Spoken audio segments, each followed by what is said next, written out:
தென்றல் செய்திகள் நேயர்கள் அனைவருக்கும் இனிய காலை வணக்கங்கள்.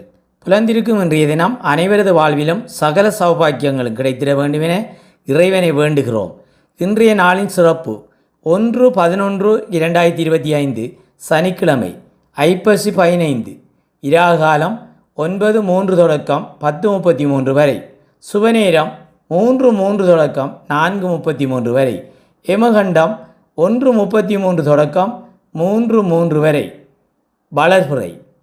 இராசி பலன்கள்: மேசம் புகழ், ரிஷபம் இன்பம், மிதுனம் உதவி, கடகம் பொறுமை, சிம்மம் பாராட்டு, கன்னி ஏமாற்றம், துலாம் வெற்றி, விருச்சிகம் சோதனை, தனுசு அலைச்சல், மகரம் மேன்மை, கும்பம் சுபம், மீனம் நன்மை.